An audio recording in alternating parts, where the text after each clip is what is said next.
Students are least bothered. They don't know what exactly is happening inside this particular TP Bhatia class 11, 21, 23. उनको link चाहिए time पे, link time पे अगर नहीं आता है तो मैसेज आता है, मैसेज आने के बाद में लिंक भेजा जाता है, फिर भी उसके बाद में दे आर नॉट रिप्लाई भी नहीं करते करके कहाँ तक किया है, कितना किया है, कितना बाकी है. Nobody is replying at all. Just now one more person has entered inside.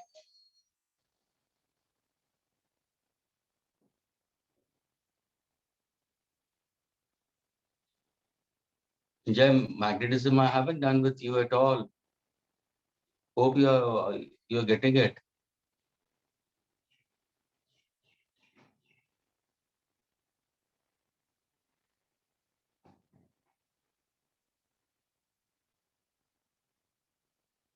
Anybody can unmute yourself and say something. What is happening? कितना किया है? क्या बाकी है? कुछ तो बोलो. What is the syllabus for the exams, or what exactly is left for the exams? Do you all want to do a time pass or what?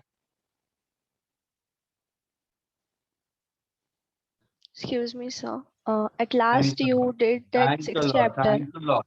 Thanks a lot, first of all, to unmute yourself. Very, very thankful. मैं तुम्हारा धन्य होता हूँ. तुम्हारे dad को सामने खड़ा करो. And I'm doing this. Thanks a lot. Okay? Thanks a lot. This is what you'll do it. Like fool, I'm just going on speaking it out over here, speaking it out. Nobody is bothered to speak it out to what exactly is done, what exactly is happening. And when you are texted in that case, the text scrolls, you know that? Text scroll का मतलब text तुम्हारा जब भी अगर तुम एक statement या word तो ऊपर चला जाता है, वापस उसको जाने के लिए I have to focus my self over here, तो टेक्स्ट मिस हो जाता है कभी कभार. हाँ, अगर माइक का प्रॉब्लम है तो यू कैन जनरली से कैसे there is a mic problem in that case, that is why there are some students who deliberately do like that. उनको they don't want to speak it out. Now कब से I am speaking about who is Lakshman Nayak, nobody wants to speak about that. अगर lecture के लिए link हुआ तो मुझे पता तो चले कि कितना क्वेश्चन हुआ, क्या हुआ, वो भी तो टाइम पे पता चाहिए. There are people who are entering at 7:50 when the lectures have started at 7:36. Now tell me. Sir, last you were having that physical lecture. Okay, In that you Suchri. did mechanical properties of solids, sixth chapter. Oh, so that's what I was saying कि मैं magnetism और तुम्हारा mechanical properties of solids was completed or No, what? sir, Anything is it left? was half of it, and last was हाँ, तो कहाँ तक behavior of किया the है? wire under constant tension. Oh, And the work done in order to extend the bar and did I do the yes, derivation on sir, work integration? that. Yes, yes, sir, you gave it. Okay, so after that friction का part होगा, फिर उसके बाद में सिर्फ friction का part होगा. हाँ सर, वो नहीं दिया आपने, लास्ट डेरिवेशन दिया था. अच्छा नहीं, लेकिन friction का part was left, so that part is left, isn't it? Yes, sir. Okay, fine. And what is your portion for your exams, which was supposed to be held and it's cancelled? Sir, Magnetism chapter has been started with y'all? just a second, sir. Yeah, physics, magnetism.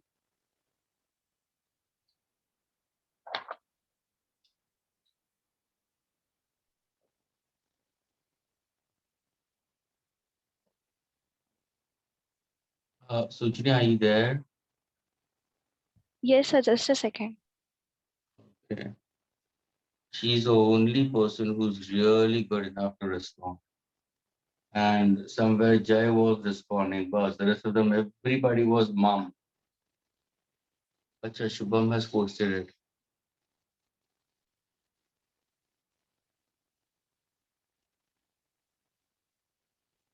Shubham, हमने work done in stretching the bar due to applied force पढ़ा था. शायद मैंने formula derive किया था, Shubham. W is equal to half into stretching force into elongation.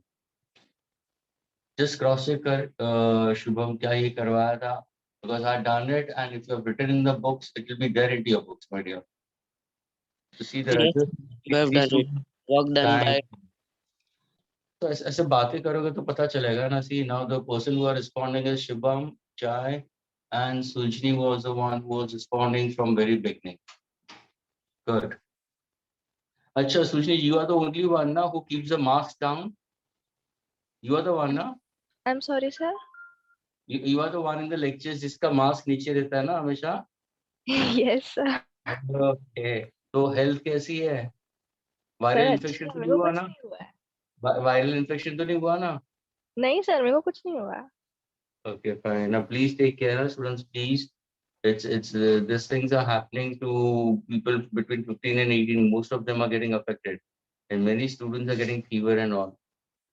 Do take care. हाँ, तुम्हारा क्या पूछ रहा था मैं? मैग्नेटिज्म हो गया तुम्हारा? Sir actually I am not sure कि वो चालू हुआ है कि नहीं, क्योंकि मैं लास्ट लेक्चर नॉर्मल मतलब अटेंड उसमें थी. बट थोड़ा नेटवर्क इशू था मेरा, तो मेरे को एग्जैक्ट नहीं पता क्या चालू था. Okay, because I don't, because there is one more teacher who's taking your physics, isn't it? Yes sir sir. हाँ बोलो. सर आपने बोला था कि सब चैप्टर्स के एक्सरसाइज सॉल्व करना, तो मैंने मतलब लास्ट में मेरा मैग्नेटिज्म था तो इसके लिए गलती से मैग्नेटिज्म बोल दिया. चालू हमारा वही है. देखो एग्जाम के हिसाब से मैंने बोला होगा कि पीछे के एक्सरसाइज एटलीस्ट कंप्लीट करना है ना. Yes sir. ओके, लेकिन तुम्हारे दूसरे टॉपिक में, दूसरे फिजिक्स में कौन सा टॉपिक चल रहा है? सर उसमें इलेक्ट्रोस्टैटिक्स के सर ने कल एक्सरसाइज करा दिए थे. अच्छा, तो उनका इलेक्ट्रोस्टैटिक्स कंप्लीट हुआ या चल रहा है?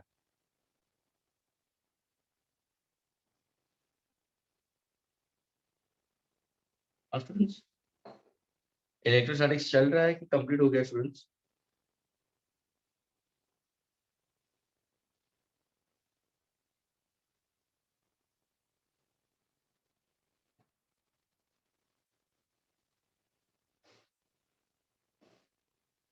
Okay fine, forget about it now.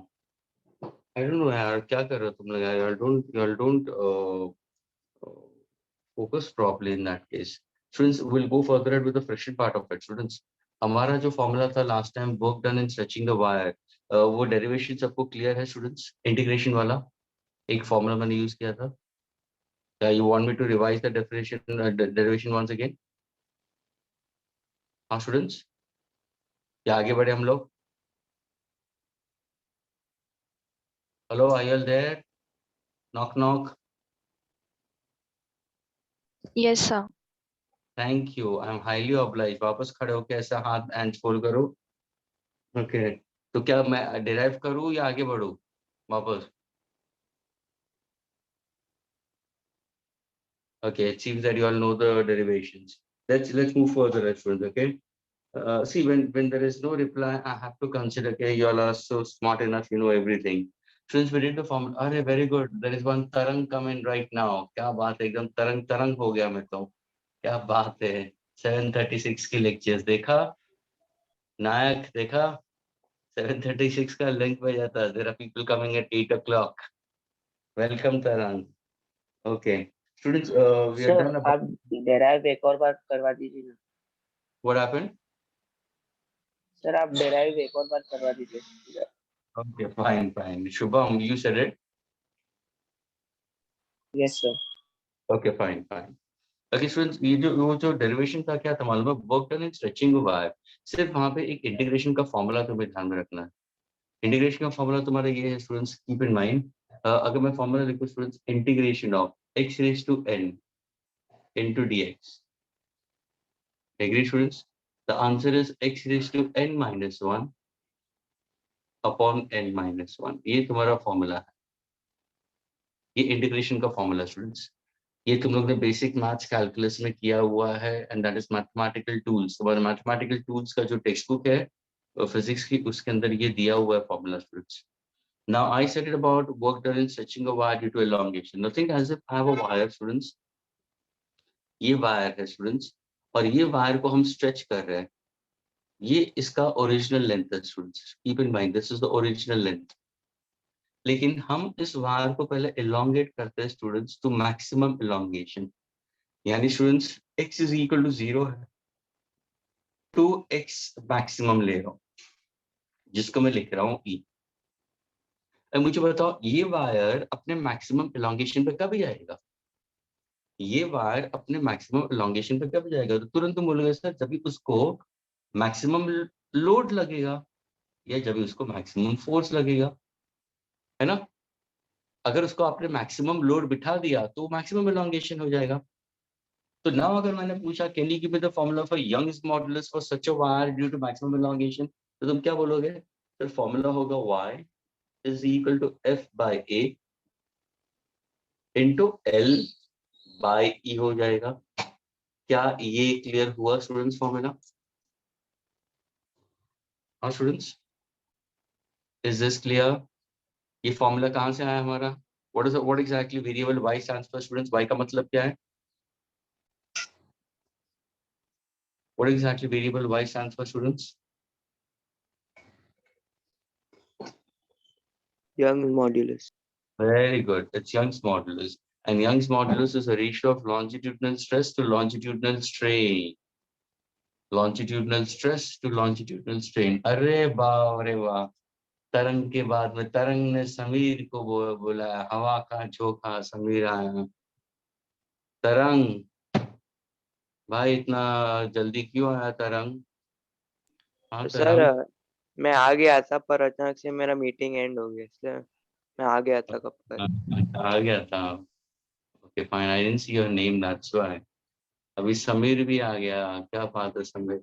Sameer तेरे लिए रुके थे, समीर किधर गया? समीर तेरे लिए रुके थे, कहाँ गया था तू?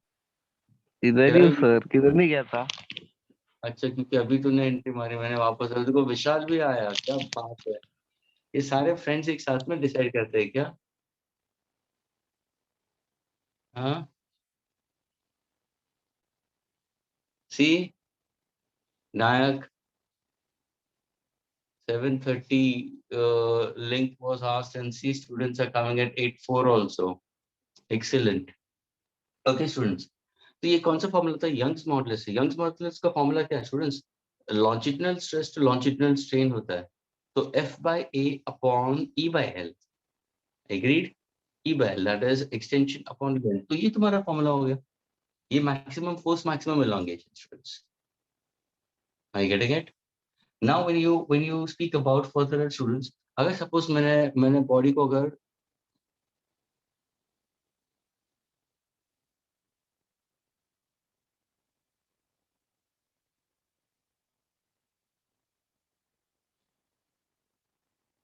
फ्रेंड्स अगर मैंने बॉडी को इलोंगेट किया ओनली टिल x, ध्यान से सुना, इतना सा ही इलोंगेट, मैंने बॉडी को सिर्फ इतना सा ही इलोंगेट किया x, तो मुझे बताओ इसके लिए फोर्स कितना चाहिए? Do I need capital F maximum force या I need a force less than maximum? हाँ स्टूडेंट्स, इलोंगेशन यहां तक लेके आने के लिए anybody can tell me?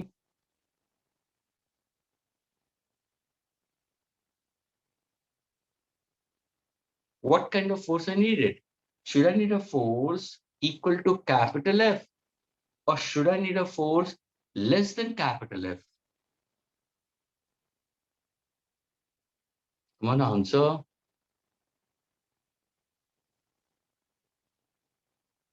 विशाल भाई, ओ विशाल भाई, गुड मॉर्निंग। ब्रश वगैरह किया? मैं तुम्हारे लिए रुका हूँ, अब तक लेक्चर शुरू नहीं किया था विशाल भाई, अभी शुरू किया। एंड वेरी थैंक्स आपको आने के लिए। अभी आंसर दो anyone. If I'm elongating the wire to x, what is the force applied?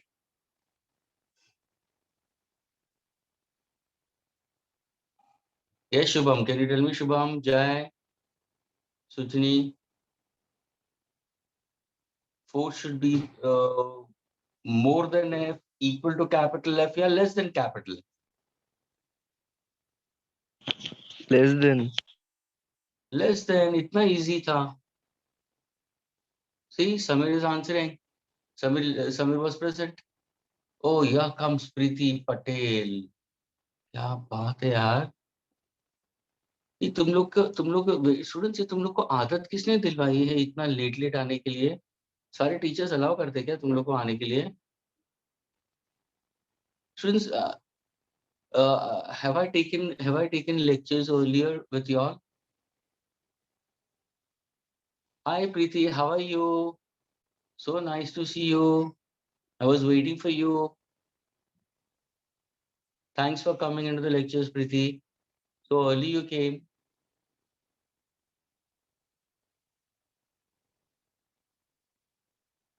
Students, next time onwards, I'm making a rule in that case. Meeting आने के बाद मैं 10 मिनट्स तक ओपन रहूंगा, क्योंकि जब भी टीचर्स लेट आ सकते हैं तो स्टूडेंट्स भी आ सकता है, कोई प्रॉब्लम नहीं, लेकिन 5 minutes at the most, 10 minutes, उसके बियॉन्ड नहीं। एंड henceforth, क्योंकि I haven't taken online lectures with you all much, मेरे ऑफलाइन होते थे, and I'm very strict in my offline also. I'm going to be like that over here also. After 10 minutes, I'm going to lock the meeting. Nobody will be able to enter inside. तो भाई जाना हो तो जाना, meeting छोड़ के चले जाना, वापस आ नहीं सको। I'm going to do that henceforth because people are coming to their comforts. जब उनको मूड में आता है वो आते हैं। Okay, students, Samir gave a correct answer कि अगर suppose मैंने elongation x के लिए लिया है तो उसके लिए जो corresponding force होगा students, वो capital F नहीं होगा, वो small f होगा। capital F नहीं होगा, छोटा f होगा। Oh my God, here comes Fahad. Hey, Fahad is coming with me. Students, क्या मैं हंसू की रो? हाँ students, हाँ प्रीति tell me, प्रीति पटेल, tell me मैं हंसू की रो? हाँ प्रीति, क्या करूँ मैं? Okay students, so now what exactly the formula for Young's modulus क्या हो जाएगा? अगर तुम्हारा elongation x है, force F है, और दो आए, क्या बात है? प्रथमेश भी आया और अविनाश भी आया है, क्या बात है? So what exactly? Y is equal to F by A into L by X. Am I getting it? Avinash sir, आप हो? Can you hear me, Avinash sir?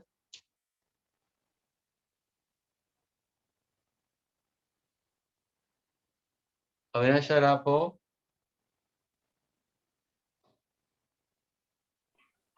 Hello. हाँ सर, आप हो हाँ ना सर। मीटिंग में? हाँ सर, इनको पहले तो मैंने शुरू करने के बाद मैं कम से कम उनको 5 से 10 मिनट तक पूछ रहा हूँ क्या किया है, कितना किया है, कहाँ बाकी है। कोई बोलने को तैयार नहीं, कोई बोलने को तैयार नहीं। ऊपर से अपनी फुर्सत से सारे आ रहे हैं। अभी आपके आगे भी आया, आप यानी कम से कम people are coming at 8 o'clock, 8:05 in that case. आराम से अपनी फुर्सत से आ रहा है, और कितना पूछोगे कितना हुआ है, कहाँ तक हुआ है, कोई रिप्लाई नहीं, कोई रिस्पॉन्ड नहीं। Except 3 students were responding. Jay respond कर रहा था, शुभम रिस्पॉन्ड कर रहा था, और एक Sujani, hope I am speaking properly your name. These 3 students only were saying it. बाकी कोई रिप्लाई नहीं करता है, एकदम जिप्ड। ये शायद मेरा मैं ऑफलाइन ज्यादा लेता हूँ, ऑनलाइन में हार्डली। मेरा शायद ये सेकंड लेक्चर होगा, ऐसा फील लाइक दैट। फर्स्ट या सेकंड लेक्चर ही है मेरा, आज तक मैंने ऑनलाइन लिया नहीं इनका। इन्फॉर्म करना करके, प्लीज बताओ करके क्या है, कैसा है, क्या क्या पोर्शन आगे बढ़ाना है करके। कि आज मेरा ये चैप्टर कंप्लीट हो जाएगा, तो अगर ये कंप्लीट हो जाता है दूसरा चैप्टर उठाना है तो मुझे पता चले। लेकिन उनको कुछ नहीं पता कि क्या हो रहा है लेक्चर में, दूसरे टीचर भी क्या कर रहा है वो भी नहीं पता उनको। पता है, बोलते नहीं ये लोग। ये बोलना पता है चाहिए ना, सब। नुकसान इनका है ना, बोलेंगे नहीं तो नुकसान इनका ही है। पता है सबको, सब कुछ पता है। अभी इसमें से 3-4 जो आपने नाम लिए इनके उनको तो एग्जाम्स नहीं पता है ना, नहीं। अभी 11th के एग्जाम्स नहीं है ना। अभी फिलहाल इनके एग्जाम पोस्टपोन हो गए हैं। अच्छा, यानी ये एग्जाम्स हो सकती है। हाँ, हो सकती है, उन्होंने कैंसल ऐसा वर्ड यूज नहीं की। ओके, और इनके लेक्चर्स हो रहे हैं, ऑनलाइन लेक्चर्स हो रहे हैं कॉलेज के वहाँ पे, यानी पोर्शन आगे बढ़ रहा है वहाँ पे? हाँ, मंडे ट्यूसडे वेडनेसडे हो रहे। कॉलेज के? हाँ, कॉलेज के, हाँ। ओके फाइन फाइन, यानी पोर्शन आगे बढ़ रहा है, यानी डेफिनेटली होगा। Okay, thanks a lot, thanks a lot. Okay. Okay, Students, this is something which I wanted to know it, and thanks that Avinash sir came into the meeting and he discussed with it. यानी students, अगर तुम्हारे college चालू है students, so please don't be in that impression that no exams will be conducted. Exams will be conducted and they are going further ahead with their portion. अगर तुम मुझे नहीं बताओगे क्या हुआ, कितना बाकी है, take it from me, things are going to go haywire. Later on, you can't make responsible Avinash sir or IIT and Hub कि हमारा portion time पे complete नहीं हो रहा है. You don't have any rights to say that. बोल भी नहीं सकोगे करके. अगर तुम time पे नहीं बताओगे तो it's not going to help. And there are few students only who reply over here. And that also after so many times asking. अरे स्टूडेंट्स, अभी देखो तुम्हारा फॉर्मूला क्या हो जाएगा यंग्स मॉडुलस का. अगर मैंने मैक्सिमम एलोंगेशन लिया स्टूडेंट्स, उसके लिए कैपिटल एफ आया तो ये फॉर्मूला हुआ. लेकिन अगर मैंने एलोंगेशन x तक लिया तो उसका करस्पॉन्डिंग फोर्स f है. तो तुम्हारा यंग्स मॉडुलस क्या होगा? y is equal to f by into l by x. आ गया तुम्हारा ये? क्या इतना क्लियर हुआ students? Is this much clear to all of you all? Any doubts in this? Yes, sir. Okay. Now let us move further ahead. अभी suppose मैंने यहाँ से बाहर को और elongate किया. Students, मैंने यहाँ से बाहर को elongate किया and let us say the elongation is very small. इतना सा elongate किया and let us say the elongation is dx. मुझे बताओ ये जो elongation dx है, is it very large or very small? हाँ Sujani, is this elongation very large or very small? Very small.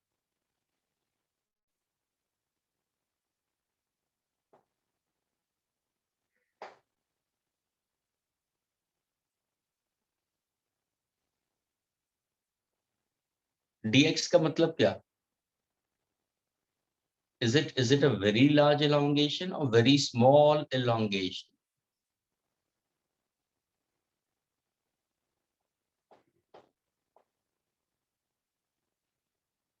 This is the problem यार. मुझे ऐसा feel होता है कि हम लोग है ना ऐसा करते हैं ना, लाइट्स ऑफ करके. हाँ स्टूडेंट्स, सो जाए स्टूडेंट्स. हाँ students,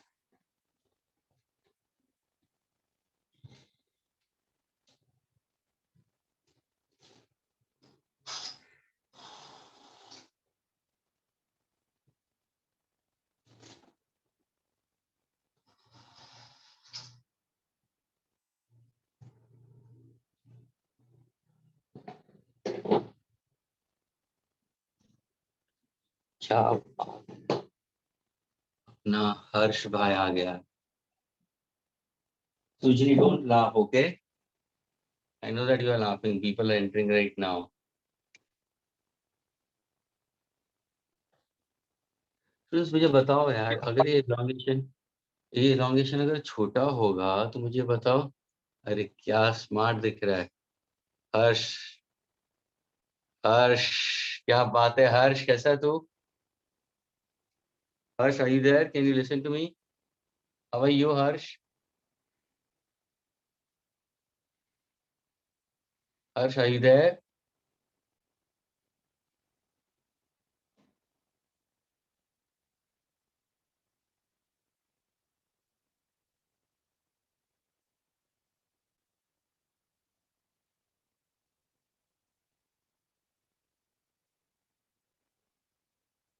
Students, if the elongation is very small, then the force applied will be F plus small df, an additional force which is very small. हम इसको neglect कर देते हैं. हम ये करेंगे कि force अगर यहाँ पे F है तो इसके लिए भी F ही लग रहा है. Actually वो F plus df होना चाहिए, लेकिन df is very small, उसको neglect कर देते हैं. So now can you tell me what exactly the work done in this? Work done in stretching this wire. So the work done in stretching the wire is very small. Agreed. And that is equal to what? Applied force into displacement dx, because work is equal to force into displacement. Force का formula क्या होगा sir? Force को कह रहे से y a x by l into dx लिख सकता हूँ. यानी मैंने ये वाला formula यहाँ पे substitute कर दिया students. ये क्या है? Work done for small amount of elongation. But do I need work done for this much elongation? I need work done to elongate from x is equal to 0 to x is equal to e. मुझे elongation पूरा चाहिए था ना, मुझे ये छोटा सा elongation नहीं चाहिए था. तो मैं क्या करूंगा? If I want to go for elongation from x is equal to 0 to x is equal to z, what exactly I'm going to go for? Integration of dw, 0 to w, integration of y into a into x into dx by L, where x is equal to 0 to x is equal to e. क्या ये clear हुआ students? We are trying to go for integration on both the sides.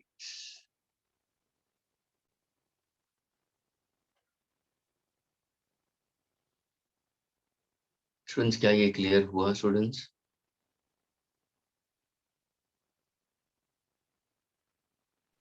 Yes, sir.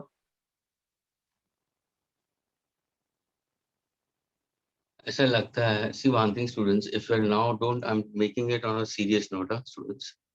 अगर तुम लोग reply नहीं करोगे, जिसका भी मैं नाम दे रहा हूँ, अगर वो बंदा रिप्लाई नहीं करता है या कुछ भी आंसर नहीं देता है, I'm going to throw that person out of the lectures. I mean this now. I mean this. I'm not going to make him to send to the lectures. Get lost. Move out. I'm not over here just to fool around with it.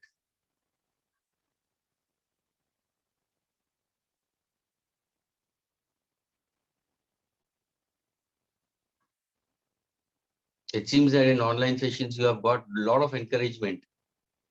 ये मेरा सिर्फ first या second lecture ही है. I'm having patience on to you all. Try to come into my other lectures of online. So much of interaction goes over there. ये तो ऐसा feel हो रहा है कि मैं तो दीवारों से बात कर रहा हूँ मैं. अगर कोई मुझे देख ले, कोई छोटा बच्चा अगर ये रूम में आके देख ले ना, तो बोलेंगे ये पागल हो गया है, अपने आप से बात कर रहा है, सामने सेलफोन रख के.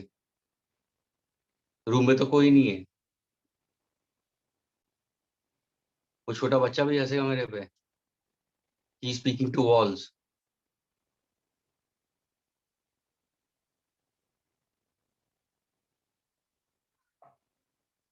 This is simply one-way communication is going on.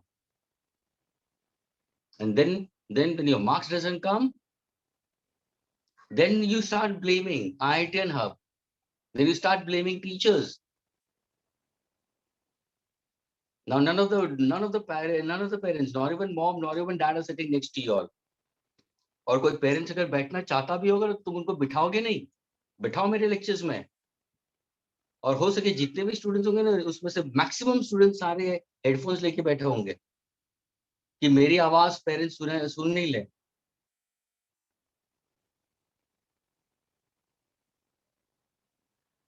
Everybody must be using headphones. जो नहीं यूज करते थे ना, वो मेरे लेक्चर्स में करते हैं. यार कहाँ पे मेरा नाम ले लिया और चिल्लाना शुरू कर दिया उसने, तो सीधा पेरेंट्स को बुलाना शुरू, तो पेरेंट्स सुनेंगे.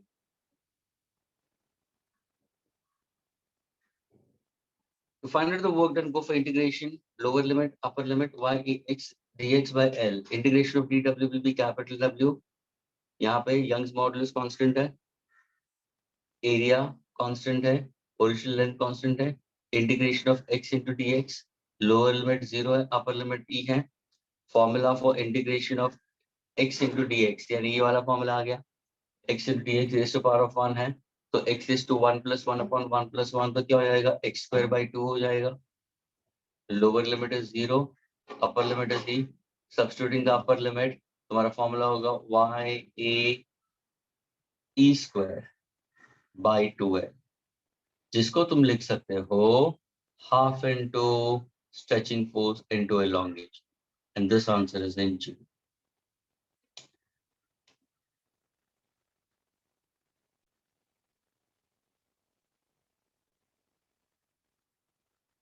क्या ये क्लियर हुआ? Yes, sir. थैंक यू सुची. Yes.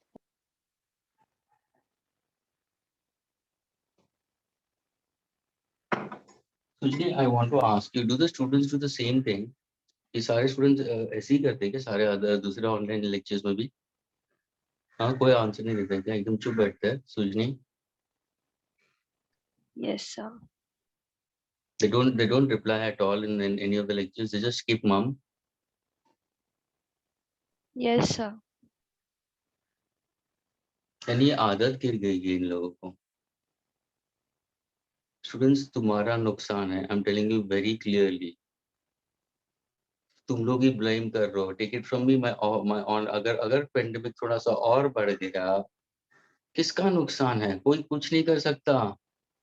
क्यों अपनी स्टडीज के साथ में खेल रहे हो? Students, United you all stand together.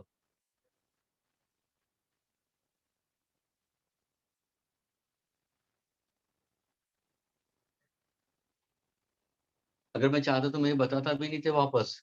क्यों? Why should I waste my energy into these things when I've already explained? Teachers of IIT and Hub are not like that.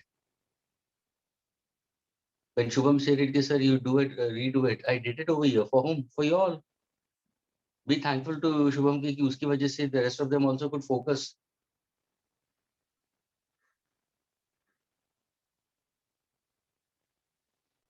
So ये तुम्हारा formula होगा. Work done is equal to half into stretching force into elongation. Now suppose if I happen to move further ahead.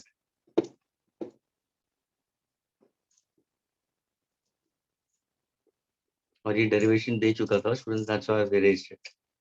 और अगर students तुम्हें copy करना हो ना board पे से या कुछ भी लिखना हो तो मुझे बोलना students, I will keep it, नहीं तो I am going to erase it now. I feel like that, क्योंकि तुम लोगों को कुछ यू आर लीस्ट बॉदर, तुम लोगों को कुछ पढ़ी ही नहीं है तुम्हारी स्टडीज के बारे में।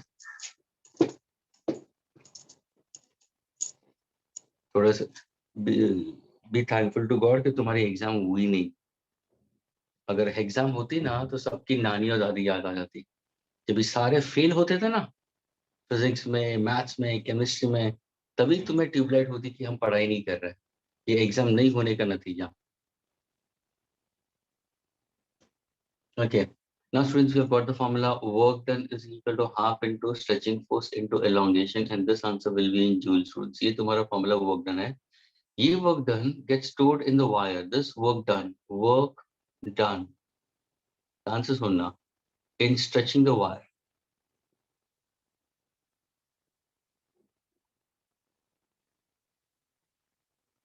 In stretching the wire due to applied force.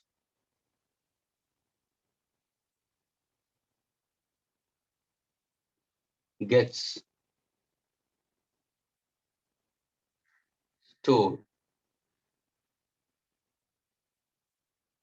in the wire.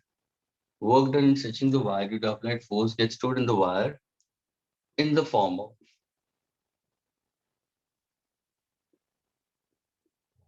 elastic potential energy.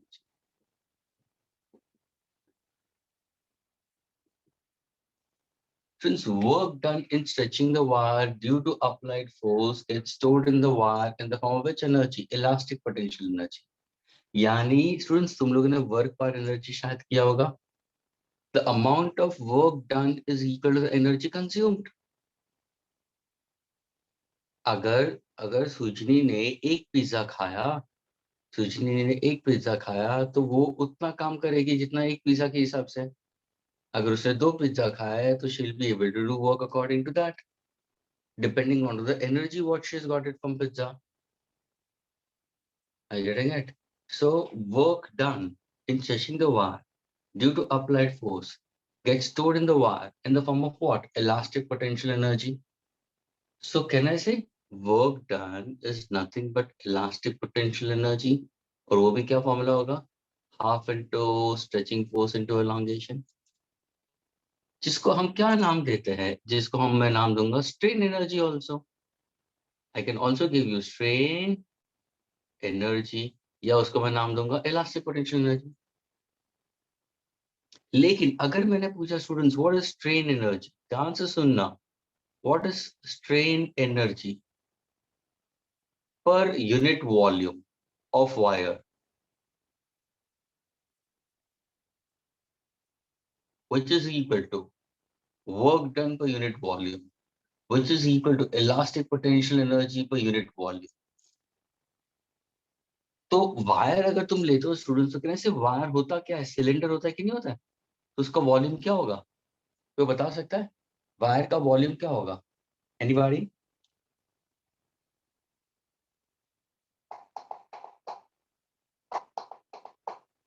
Students, what exactly the volume of wire is? Fast.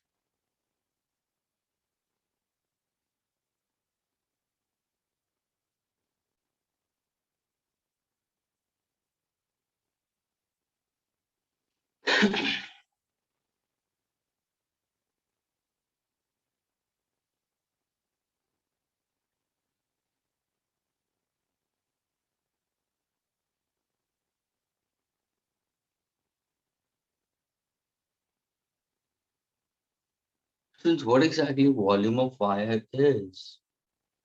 Sir, wire is a cylinder. Volume of wire is base area into height.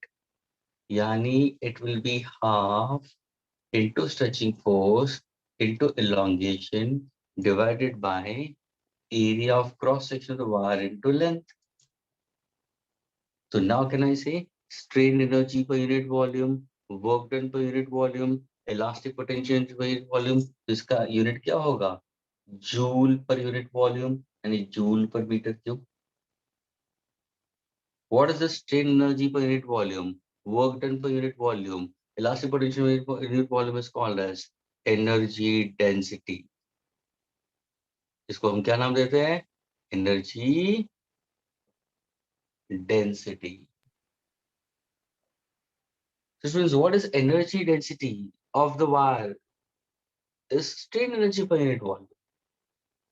That means it is actually du by dv. Small change in elastic potential energy upon small volume.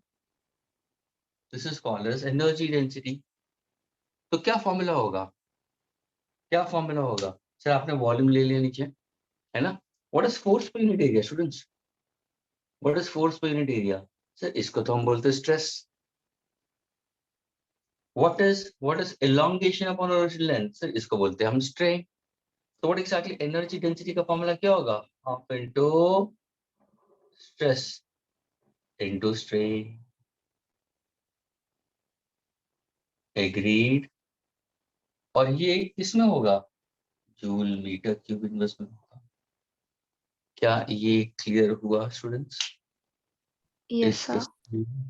Thanks a lot, Suchini. I feel like holding my hands. Let me fold once again. Okay, Suchini, thanks a lot.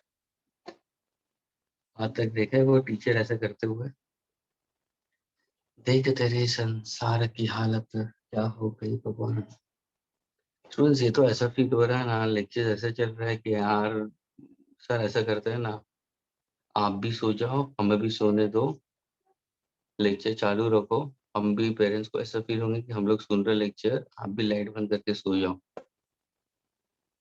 It's like that, you know. You're those kind of students who are forcing teachers, you know, that तू मत पढ़ा.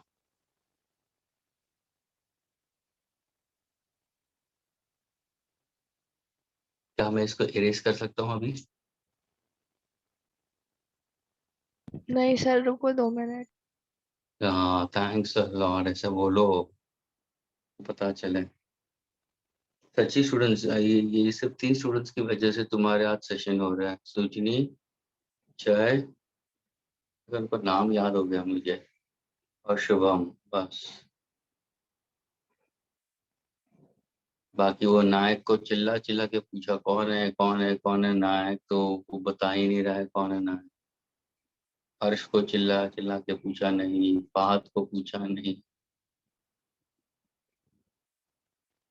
प्रीति पटेल को पूछा, फिर भी कोई आवाज नहीं प्रीति पटेल का. Sameer responded once.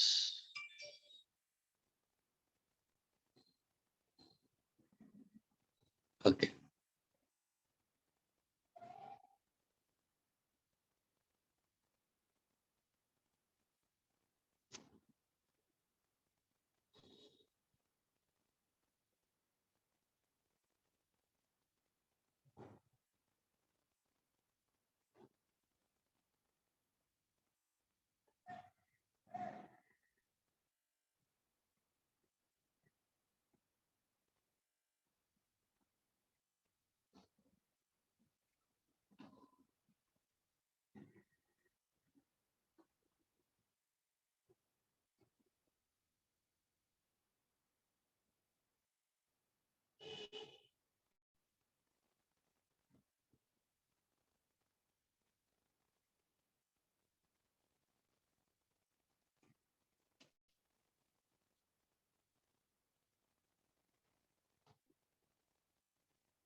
सुजनी हो गया, Sujani I am waiting for you my dear.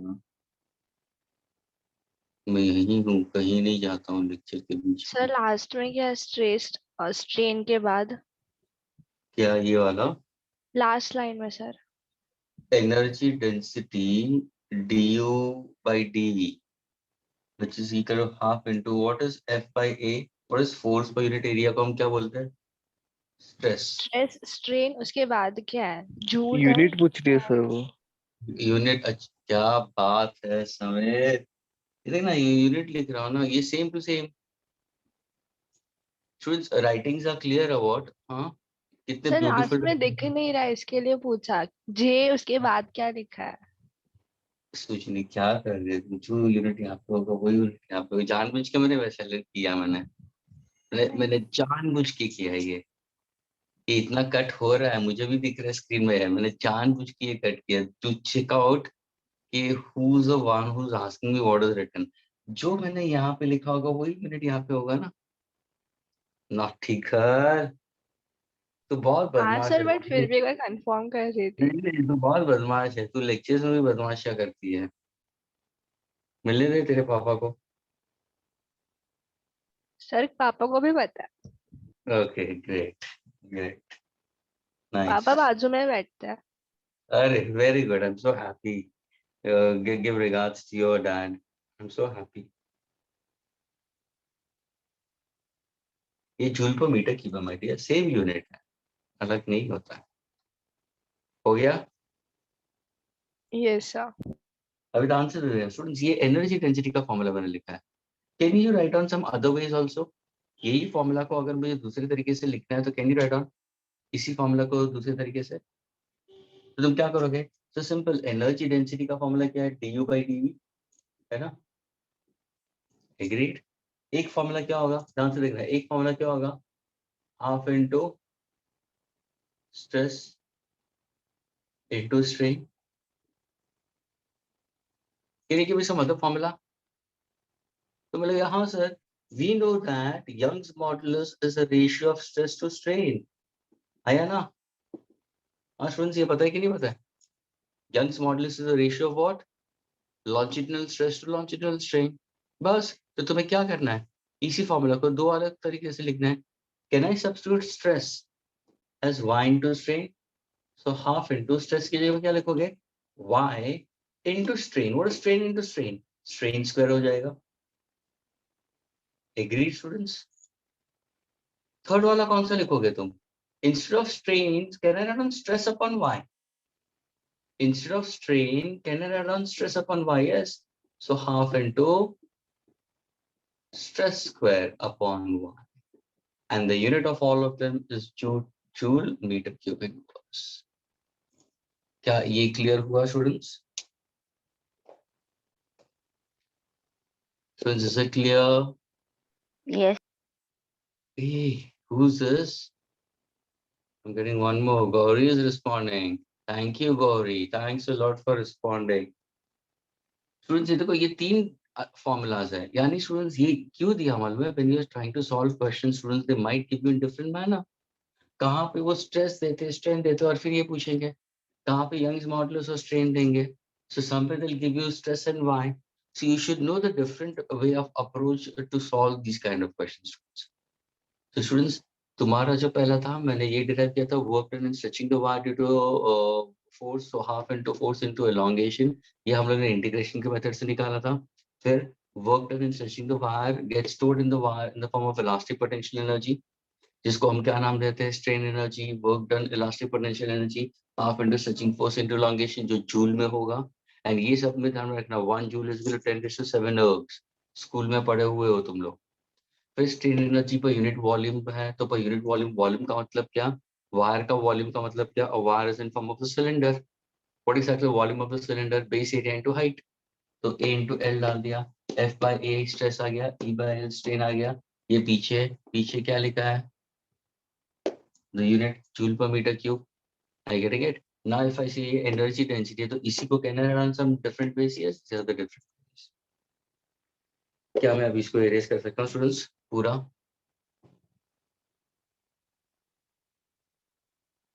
Yes sir Thank you.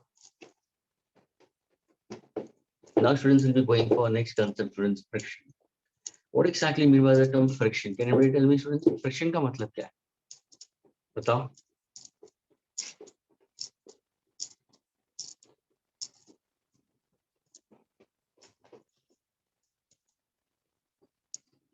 Students, can you tell me what exactly mean by the term friction? अगर मैं कुछ definitions तुम्हें दूं students, अगर suppose किसी ने पूछा what exactly hardness का मतलब क्या? Okay, क्या चीज hard है? तो तुम क्या बोलोगे? Hardness का मतलब it refers to stiffness. Students, hardness का मतलब it refers to stiffness or resistance to bending, cutting. Are you getting it? Bending, cutting या scratching.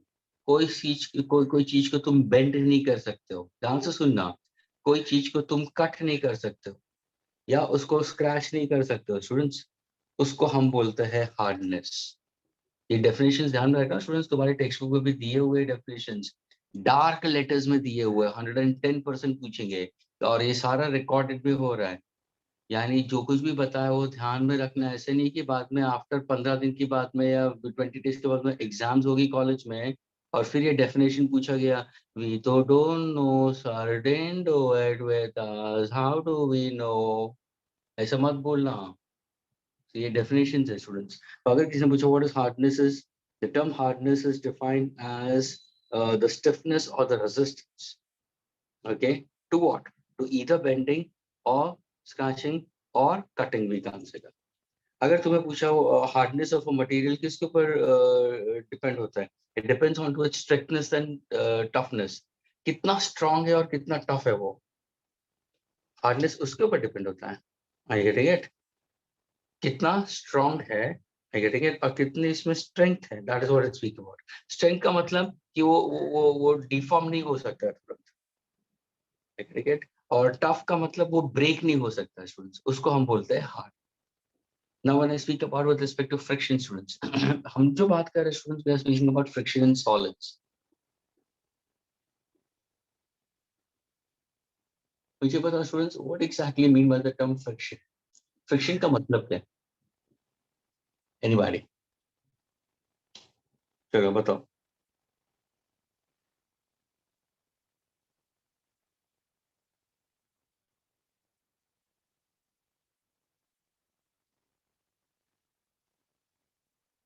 Students, can you tell me what is friction?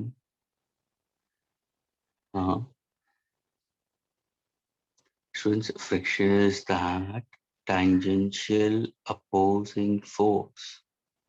Friction is that tangential opposing force which acts between any two surfaces in contact whenever there is a relative motion of one surface with respect to another. So students, what is friction?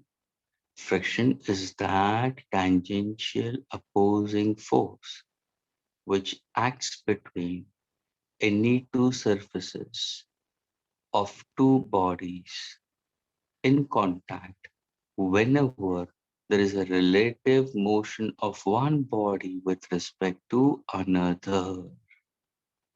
समझ में आया सबको? क्या sir, ऐसा क्या English बोल रहे हो आप? इतना बड़ा सा इंग्लिश बोल, कुछ समझ में नहीं आ रहा है ना? Anybody can explain now? Of course, sir, आपने सही बोला. फ्रिक्शन है क्या? एक फोर्स है, टेंजेंशियल फोर्स है. अगर मैं एक सरफेस लेता हूँ स्टूडेंट्स, ये देखो, ये मेरा एक सरफेस है, इसको मैं बी लेता हूँ, है ना? ऊपर मैंने एक दूसरा सरफेस रखा है जिसको मैं ए लेता हूँ स्टूडेंट्स, और ये बी है ना? क्या ये दोनों सरफेस कांटेक्ट में है? हाँ सर, कांटेक्ट में है. जब भी ए आगे की तरफ मूव होगा, ओके, तो एक रिलेटिव मोशन हुआ, है ना? Motion of A with respect to B. यानी यहाँ पे हम क्या कर रहे हैं? मोशन of block A with respect to block B. तो होगा क्या सर, दोनों सरफेसेस कांटेक्ट में आते हैं तो फ्रिक्शन क्या है सर, फ्रिक्शन इस तरफ एक्ट होगा, ये क्या है फोर्स ऑफ फ्रिक्शन, है ना। ये जो ब्लैक है वो क्या था, ये तुम्हारा अप्लाइड फोर्स था, तुम्हारा अप्लाइड फोर्स इस तरफ जा रहा था, ये तुम्हारा अप्लाइड फोर्स है, ये एफ क्या हो जाएगा, एफ बार क्या हो जाएगा, अप्लाइड फोर्स, है ना। अरे यार हाँ या ना, तो बहुत फ्रिक्शन, मैं सच्ची में फेड अप हो जाऊंगा। Yes sir. नहीं नहीं, मैं अपना सर पटकना शुरू कर दूंगा अभी। तो अपने पेरेंट्स को दिखाना कि देखो हम लोग ने क्या हालत बना दी है इस दवे की। दवे को गुस्सा दिलाने में मजा आता है हम लोग को। लेक्चर्स में भी हम लोग वही करते हैं, लेक्चर्स में भी वो थोड़ी देर करता है ऐसा, फिर सर पटकने के लिए बाहर चला जाता है। स्टूडेंट्स ये देखो फोर्स क्या है, फ्रिक्शनल फोर्स है। फ्रिक्शनल फोर्स है क्या students, force which acts between any two surfaces in contact।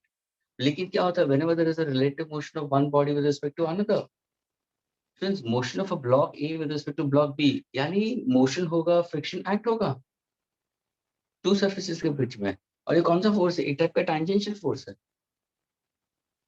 तो अगर किसी ने डेफिनेशन दिया है तो इसको देखना है। तो how do you speak about the definition of frictional force, तो क्या बोलोगे तुम, फ्रिक्शन इज दैट, ध्यान से सुना, friction is that tangential force which acts between two surfaces of two surfaces of two blocks in contact wherever there is a relative motion of one block with respect to another, वो friction है। अभी तुम बोला सिर्फ friction होता क्या है, what exactly the reason for the friction, origin of friction, origin of friction. Origin of friction के लिए सबसे पहले क्या होना चाहिए, ये दोनों ऑब्जेक्ट क्या है, कांटेक्ट में है, they are both in contact students, okay, ये और ये दोनों कांटेक्ट में है। ओरिजिन ऑफ फ्रिक्शन को समझने में क्या करते हैं, ध्यान से सुनो स्टूडेंट्स, यहाँ से मैंने एक मैग्नीफाइंग ग्लास लिया और मैंने मैग्नीफाइंग ग्लास से देखा कि ये सरफेसेस जब कांटेक्ट में होता है तो वो कैसा दिखते क्या है। स्टूडेंट्स तुम्हें कोई भी सरफेस तुम्हें दिखेगा वो स्मूथ है, अगर तुम कोई सरफेस को हाथ लगाओगे, शायद right now also you are sitting on a study table, may be some of them are well organised and sitting on the study table, मस्त अपना डेस्कटॉप वगैरह सजा के सामने स्टडी टेबल के ऊपर चेयर वगैरह, सामने पानी का दिया होगा, सब कुछ एकदम, बुक्स वगैरह, लाइट वगैरह, पापड़ सब अरेंज करके रखा होगा, कितना स्पेंड करते पेरेंट्स, आई गेटिंग इट, एकदम सब वेल ऑर्गेनाइज करके। तुम्हें तुम्हें बैक के ऊपर पेन नहीं होना चाहिए या सीट के ऊपर, एवरीथिंग कंफर्ट। और दूसरे को स्टूडेंट्स जो पापा ऐसा कंफर्ट देना चाहते हैं, लेकिन बेटे अभी अब ऐसे भी स्टूडेंट्स होंगे जो गद्दे में लेटे लेटे ऐसे हाथ पे फोन लेके बैठे होंगे, ऐसे भी स्टूडेंट्स होंगे right now in the lectures. कोई ऐसे भी होंगे कि स्टडी टेबल तो दिया है, अपना रूम बंद करके बैठे हुए और पाँव रखे हुए कंप्यूटर के सामने ऐसा स्ट्रेच करके, और हाथ पीछे है और सुन रहे हैं मुझे, it's like that, there are students right now. तो ओरिजिन ऑफ फ्रिक्शन के लिए मैंने क्या किया, मैंने ये मैग्नीफाइंग ग्लास लिया और उसको मैंने देखना शुरू कर दिया।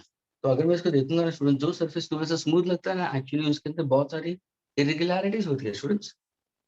जो सरफेस इन कांटेक्ट होता है ना, जो they are not exactly plane, उनके अंदर लॉट्स ऑफ इरेगुलरिटीज है। यानी ये जो सरफेस ए है उसका सरफेस बेस ऐसा है एक्चुअली, जो हमें दिखता ही नहीं है with naked eyes, when you see under an electron microscope students, जब भी तुम सरफेस को इलेक्ट्रॉन माइक्रोस्कोप के ऊपर देखोगे तो ये है। अभी देखो तुम जहां पे बैठे हो, तुम्हारे डेस्क को फील करो स्टूडेंट्स, शायद स्मूथ होगा, लेकिन तुम जब भी उसको माइक्रोस्कोप के अंदर देखोगे तो तुम्हें इरेगुलरिटीज मिलेगी। कोई चीज उसके ऊपर मूव करो तो वहां पे देखो फ्रिक्शन क्रिएट होगा। अभी नीचे वाला सरफेस देखो, तो नीचे वाला सरफेस ऐसा है,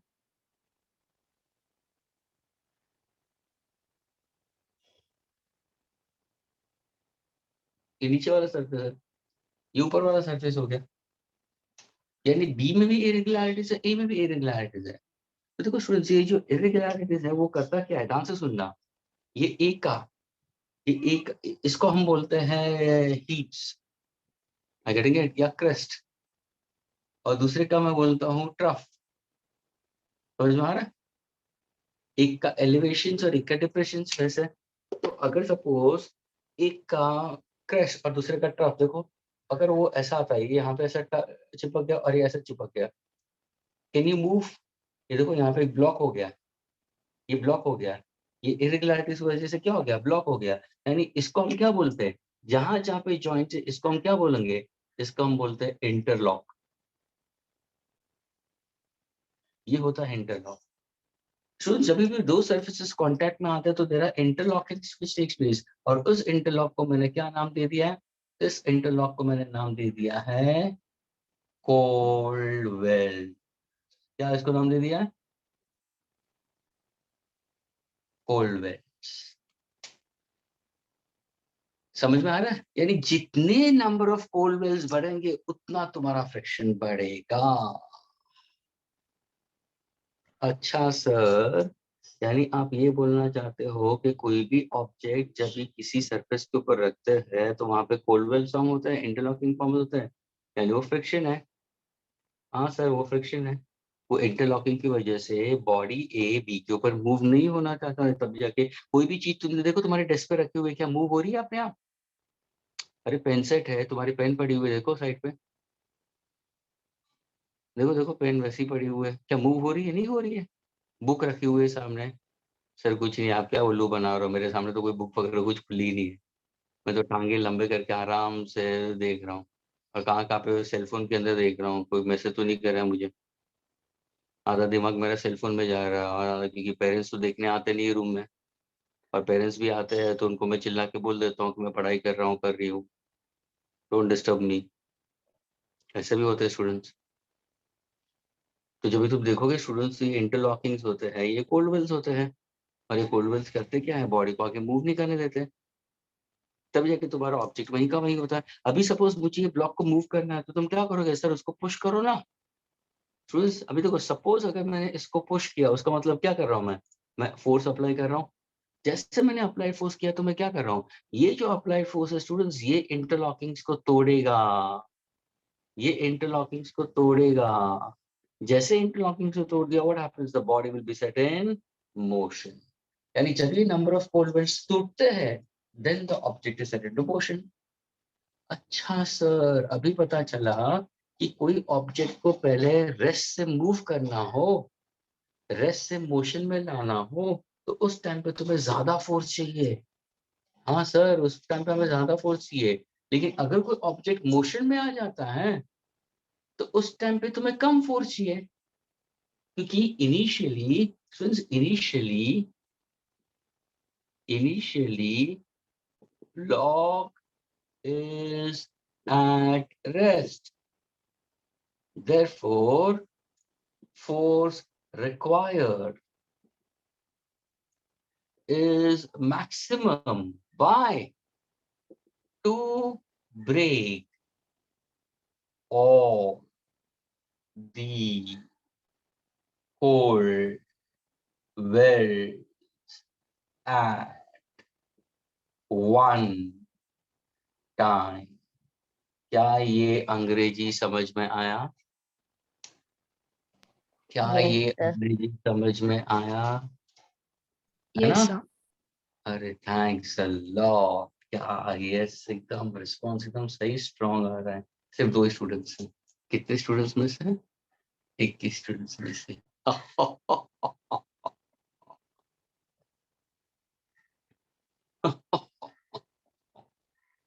So you're laughing like a Santa Claus. क्या करूँ? I'm not that kind of a person, you know. I want liveliness in the lectures. I never. Well, you should set it to my other online sessions. वहाँ पे तो students के साथ में interaction होते रहते हैं।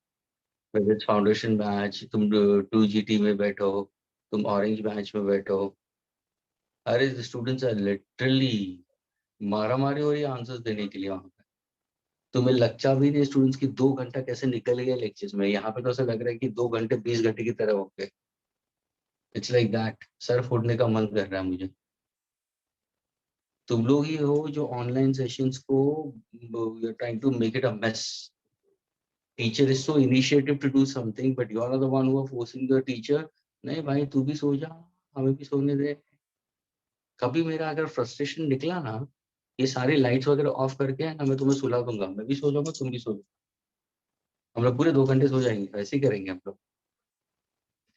तो देखो स्टूडेंट्स, ये इंटर ब्लॉक्स को हमको सारे एक साथ में तोड़ना है। Initially the block is at rest, तो हमें जो फोर्स रिक्वायर्ड चाहिए वो मैक्सिमम चाहिए। क्यों मैक्सिमम फोर्स? क्योंकि सारे कोल्ड विंड्स को एक साथ में तोड़ना है स्टूडेंट्स। हाँ सर, अभी अभी पता चला कि जब भी किसी की गाड़ी बंद गिर जाती है, ध्यान से सुना स्टूडेंट्स, यानी उस कार की बैटरी अगर डाउन होती है और वो कार पूरी रेस्ट पे है, huge car is at rest, तो पहले वो कार को मोशन में लाने के लिए हमें 3 to 4 पीपल चाहिए टू पुश द कार। हमें 4 इंसान चाहिए उसको पुश करने के लिए। समझ में आ रहा है? क्योंकि टायर्स और रोड के बीच में कोल्ड व्हील्स फॉर्म होते हैं। जैसे वो गाड़ी मोशन में है, सारे कोल्ड व्हील्स एक साथ में टूटे। Now do you need that same force? No, the force required is less. So then when body is in motion, what happens in that case? The friction gets reduced. Friction gets reduced, but doesn't become zero. Friction abhi bhi rahega. Friction gets reduced. Are you getting it? Do you need that much amount of same force? No, the force required is less in that case. तो ये friction किसकी वजह से हुआ है? Because of formation of cold welds और so called as interlockings. ये interlockings है क्या? What is this interlocking we consider? ये जो इंटरलॉकिंग्स वो है क्या? So this is simply we consider as force of interatomic force. Interatomic force of attraction. जब भी दो सरफेसेस कांटेक्ट में आता है ना स्टूडेंट्स, तो इनके बीच में inter atomic force of attraction होता है स्टूडेंट्स। कौन सा है ये force? There are two kinds of forces, students. One of them is called as adhesive force.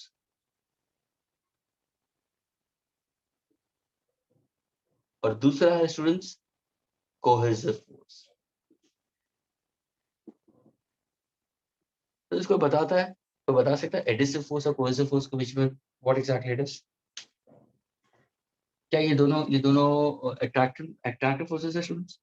पहले ये बताओ, is cohesive force and adhesive force are the force of attraction? हाँ,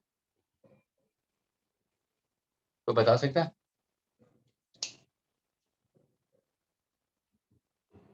अरे सुजी ने बोलना हाँ सर। सर आपको इतना भी नहीं पता? आप फेविक्विक यूज करते हाँ हो, सर। फेविक्विक यूज करते हो, फेविकॉल यूज कर सकते हो, तो आपने उसके ऊपर पढ़ा नहीं क्या? क्या सर आप क्या पढ़ाते हो हम लोगों को? कुछ पता ही नहीं है आपको, कुछ आता ही नहीं है आपको।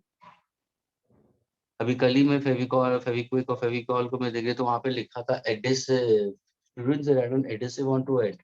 उसका मतलब दो अलग मटेरियल को चिपकाने के लिए चाहिए, उसको हम बोलते हैं एडिसिव। तो वो दो अलग चीजों को अट्रैक्ट कराता है। I getting it? सो अगर force of attraction between two different bodies होगा तो एडिसिव फोर्स होगा, सेम ऑब्जेक्ट्स होगा तो कोहेसिव। ओ, यानी ध्यान से सुनना, अगर किसी ने पूछा फिक्शनी, अगर रात को 3 बजे किसी ने फोन करके पूछा व्हाट इज कोहेसिव फोर्स, तो तुम क्या बोलोगे? Force of attraction between atoms and molecules of same substance. क्या बोलोगे? फिक्शनी क्या बोलोगे? वापस zip. It is a force of attraction between atom and molecules of the substance. तो ये क्या होगा? डिफरेंट सब्सटेंस के लिए होगा, ये different objects.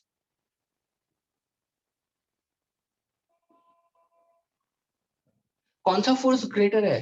Since coercive force is always greater than adhesive force, ये ध्यान रखना। अभी ध्यान से देखना स्टूडेंट्स, एक ध्यान से देखना। I don't know about it whether you have felt it or not.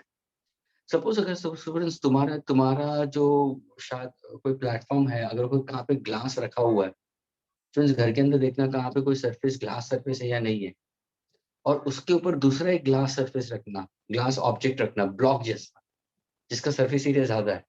ऐसे नहीं कि ग्लास टेबल है और उसके ऊपर तुमने ग्लास रखा है, पीने का पानी का ग्लास रखा है, वो तो मूव होगा क्योंकि उसका सरफेस इज कर्व। फ्लैट वाला चाहिए मुझे, अगर सपोज ये ग्लास है और उसके ऊपर मैंने दूसरा ग्लास सरफेस डाल दिया, I get it, and I am keeping it on top of it, और फिर उसको मूव करो, try to move one glass on to the other, it will not move easily students, क्योंकि दोनों ग्लास मॉलिक्यूल्स के बीच में एक अट्रैक्टिव फोर्स आ गया है, which is cohesive force, which is stronger. समझ में आ रहा है? So two forces which are of same magnitude, which are acting between atoms and molecules of same substances, are called as cohesive force, and cohesive force is always stronger as compared to that of adhesive force. तो ये जो friction किसकी वजह से है? ये जो friction है उसका रूट कॉज क्या है? ये है inter atomic force of attraction between atoms and molecules. अगर दो सरफेसेस एक ही ऑब्जेक्ट के तो वो कोहेसिव हो जाएगा, ये डिफरेंट एटम्स एंड मॉलिक्यूल्स। जब ये इंटर एटॉमिक फोर्सेस के बीच में अट्रैक्शन होता है तो उनको हम क्या बोलते हैं? कोल्ड बोलते हैं। इंटरलॉकिंग्स आ गया। जब भी बॉडी को मूव करना है तो इंटरलॉकिंग्स को हमें तोड़ना है। अगर सारे इंटरलॉकिंग्स को एक साथ में तोड़ना है तो तुम्हें अप्लाइड फोर्स ज्यादा चाहिए, लेकिन जैसे वो बॉडी मोशन में आएगा तो फ्रिक्शन रहेगा। हाँ फ्रिक्शन होगा, तभी भी फ्रिक्शन है, लेकिन the amount of force required now can be less in that case. So what exactly friction is? Friction is that tangential opposing force which act between any two surfaces in contact whenever there is a relative motion of one body with respect to another. Can I erase it? क्या मैं इसको erase कर दूं अभी? Sir 1 minute. Okay. 1 minute.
Students हो गया।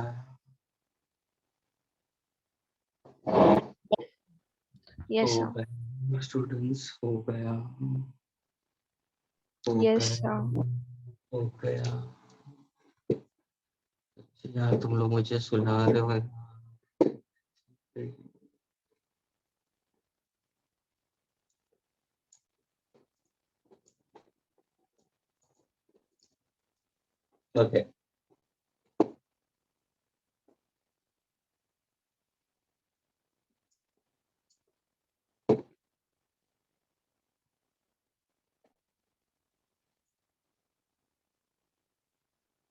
Now students will go for types of friction. Okay. ये जो तुम्हारा concept है students, ये तुम्हारे जो friction part है students in the textbook, it's a short concept. Okay, इतना ज़्यादा they haven't given it. That is at the end of the textbook they've given. Okay. If in case if I happen to go for the friction part of it, students, there are 3 kind of friction we consider. Okay. So अगर किसी ने पूछा what exactly the different types of friction we consider, so let us go for types. Types of friction. Static friction.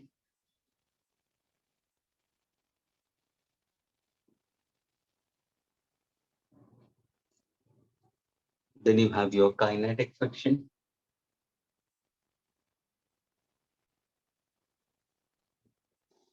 और एक short है rolling friction.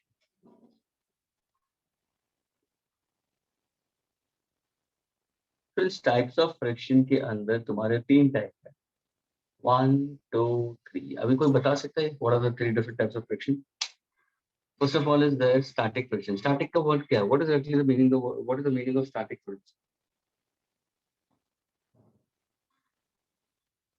Static का मतलब students at rest, stationary. अभी देखो जब भी मैंने ब्लॉक को students initially number of cold welds ज्यादा थे, इसके पहले वाला डायग्राम मैंने दिया था, बहुत सारे कोल्ड वेल्स थे, तो उस टाइम पे बॉडी रेस्ट पे था, है ना? तो अगर किसी ने पूछा व्हाट इज एफएस, तो क्या है? Force of static friction. देखो मैंने इसको ये एफ ऐसा कर्ली एफ लिखा है. जब भी मैं कर्ली एफ लिखूंगा उसका मतलब ये फ्रिक्शन है स्टूडेंट्स. ओके, दिस इज, और नीचे एस लिख दिया उसका मतलब static friction. Force of static friction.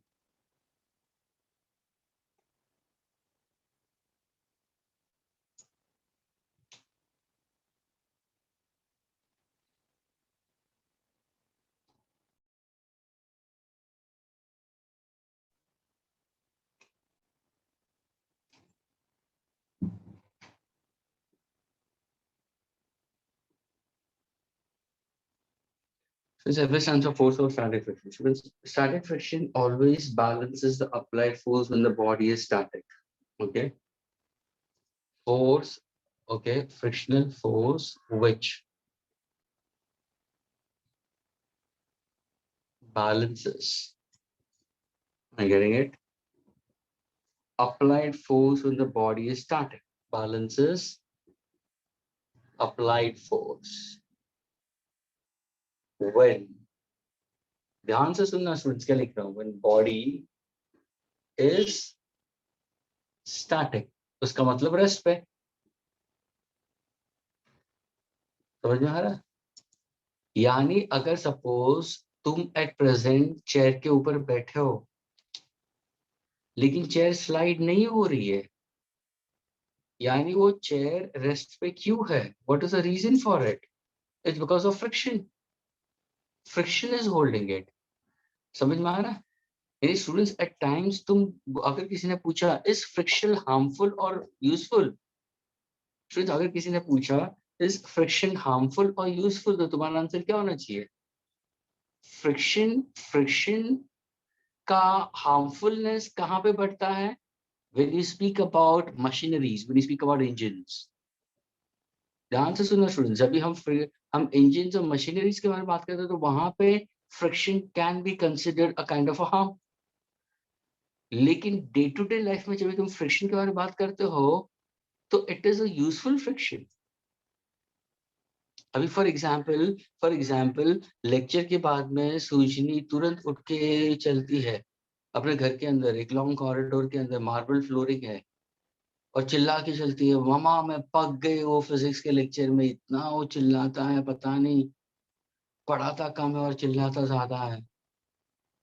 I getting it? और जैसे वो चल रही है कॉरिडोर के अंदर, सामने सोप सोल्यूशन पड़ा हुआ है, तो जैसे वो सोप सोल्यूशन देखेगी सूजनी, तो students don't you think so she will become very careful? वो तुरंत भाग के नहीं जाएगी वहां पे, एकदम पॉज हो जाएगी, एकदम होल्ड करेगी अपने आप को. क्यों? पहले वो इजीली वॉक कर सकती थी, लेकिन जैसे वो सोप सॉल्यूशन सामने देखा या साबुन का पानी देखा तो क्या करेगी वो भी धीरे से चलेगी और धीरे से बोलेगी, मामा वो फिजिक्स वाला है ना, ऐसा करता है। पहले चिल्ला रही थी, फिर सब एकदम धीरा हो गया। यानी she was walking very cautiously. Why? Because students friction minimize हो गया है। समझ में आ रहा है? She was walking with bare feet. Students, तुम तुम्हारे घर के अंदर अपने फ्लोरिंग पे चल सकते हो बेयर फीट, क्योंकि फ्रिक्शन की वजह से। तो फ्रिक्शन सपोर्ट्स मोशन। तुम खड़े रह सकते हो बिकॉज ऑफ फ्रिक्शन, तुम चल सकते हो बिकॉज ऑफ फ्रिक्शन। घर के अंदर भी तुम चल सकते हो, एक रूम से दूसरे रूम पे चल सकते हो, किसकी वजह से? फ्रिक्शन की वजह से। लेकिन थोड़ा सा भी अगर साबुन का पानी गिरा हो तो क्या हो जाता है? फ्रिक्शन कम हो जाता है, यू बिकम वेरी कॉशियस, शायद तुम स्लिप भी हो सकते हो। वही अगर फ्रिक्शन मशीनरी में लेते हो तो क्या होगा? वेयर एंड टेयर बढ़ता है। तभी जाके ऑयलिंग ग्रीसिंग होना जरूरी है मशीनरीज का। Tuning of the machine takes place. तो ये कौन सा फ्रिक्शन है? ये स्टैटिक फ्रिक्शन है स्टूडेंट्स। एग्रीड? काइनेटिक फ्रिक्शन अगर तुम बोलोगे तो what exactly kinetic friction students? Friction between two surfaces is in contact when one body is actually sliding over the other. यानी kinetic friction कभी है when body slides, when objects slides.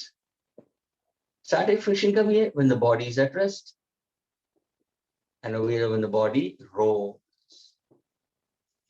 ये different types of friction है। तो सबसे पहले हम static friction के बारे में बात करेंगे। स्टैटिक फ्रिक्शन के अंदर अगर देखो, तुम ध्यान से देखो, अगर ग्राफिकल वे ऑफ रिप्रेजेंटेशन देखना स्टूडेंट्स, ध्यान से देखना। ये तुम्हारा ग्राफ के हिसाब से अगर मैं दिखाऊं स्टूडेंट्स, एक्स एक्सिस पे मैंने क्या ले लिया? Applied force. और वाई एक्सिस पे स्टूडेंट्स मैंने फ्रिक्शन ले लिया। Okay, small F. ये ग्राफ तुम्हारे बुक में दिया नहीं है, लेकिन तुम बना सकते हो स्टूडेंट्स। एक सिंपल एग्जांपल दिया है स्टूडेंट्स। अभी यहाँ पे देखो, ये एक सरफेस है स्टूडेंट्स, ये सरफेस ए है, ये पुली है। एग्रीड? और मैंने एक धागा बांधा हुआ है, और यहाँ पे एक पैन है जिसमें मैं वेट्स रखूंगा। एग्रीड? और ये जो है ब्लॉक बी है। स्टूडेंट्स को समझ में आ रहा है? दो ब्लॉक्स कांटेक्ट में है, surface is in contact. Agreed? अगर यहाँ पे मैं वेट बढ़ाते रहूंगा तो क्या होगा? यहाँ पे मैं वेट बढ़ाते रहूंगा तो कहने से I am increasing applied force. Students, am I increasing the applied force? Yes. जैसे जैसे तुम अप्लाइड फोर्स बढ़ाओगे तो क्या होगा? बॉडी मूव करना चाहेगा। अगर तुम्हारा अप्लाइड फोर्स बढ़ता है स्टूडेंट्स, उसी टाइम पे एक फोर्स ऑफ फ्रिक्शन भी क्रिएट होता है। ध्यान से सुनना, एक फोर्स ऑफ फ्रिक्शन भी क्रिएट होता है, जिसको हम बोलते हैं स्टैटिक फ्रिक्शन। ये कौन सा फोर्स है? ये अप्लाइड फोर्स है। ये फोर्स अप्लाइड है, ये स्टैटिक फ्रिक्शन है। यानी जब भी तुम अप्लाइड फोर्स बढ़ाना चाहते हो तो स्टैटिक फ्रिक्शन भी बढ़ता है स्टूडेंट्स। यानी बिटवीन द कोल्ड वेल्स के बीच में इंटरलॉकिंग इज आल्सो कंसिडर्ड। जब भी तुम्हारा अप्लाइड फोर्स, जब भी तुम्हारा applied force reaches to maximum, static friction also reaches to maximum. तो तुम्हारा ग्राफ ऐसे जाएगा।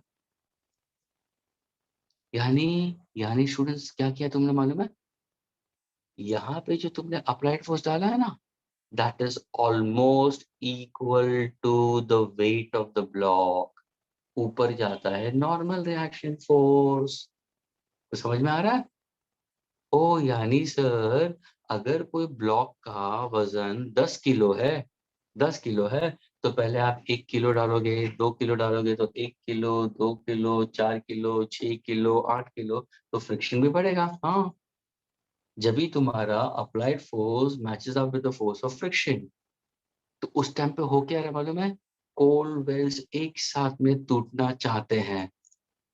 अगर तुमने थोड़ा सा भी फोर्स बढ़ा दिया, if the applied force if the applied force is slightly greater than the weight or normal reaction force or normal reaction force, क्या होगा? The body breaks all cold wells and sets in motion। समझ में आ रहा है?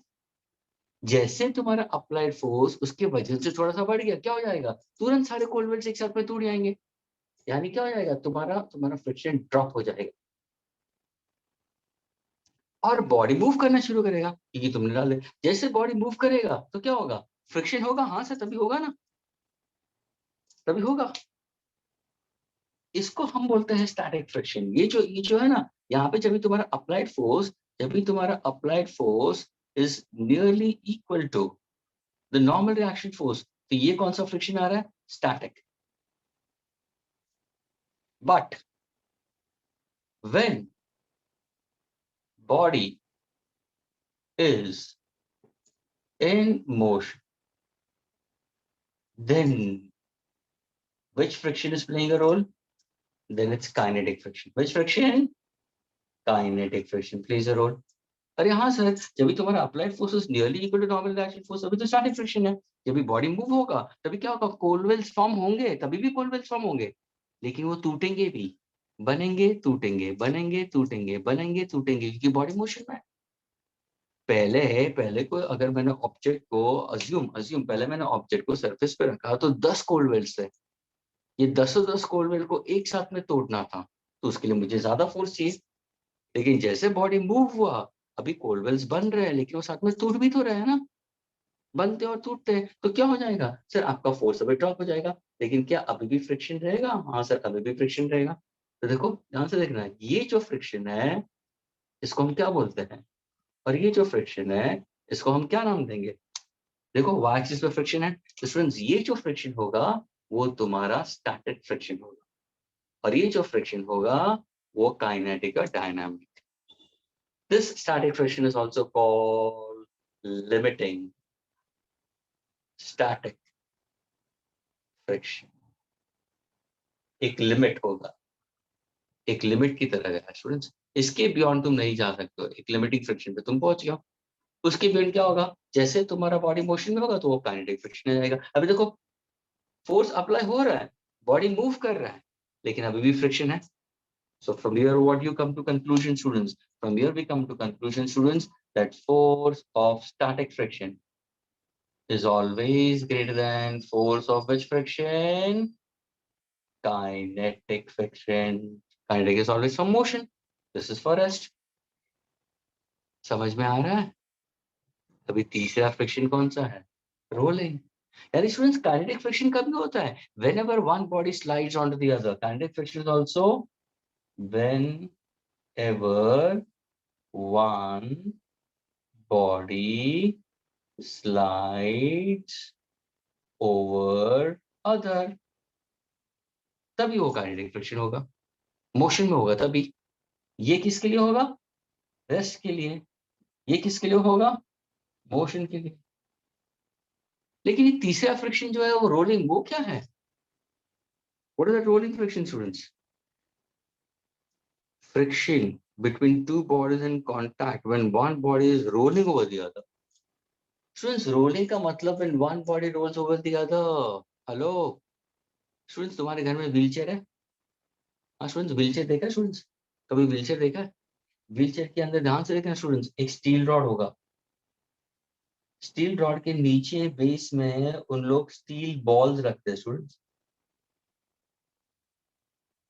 फिर वापस neighbouring में स्टील बॉल्स रखते हैं और वो स्लाइड करता है,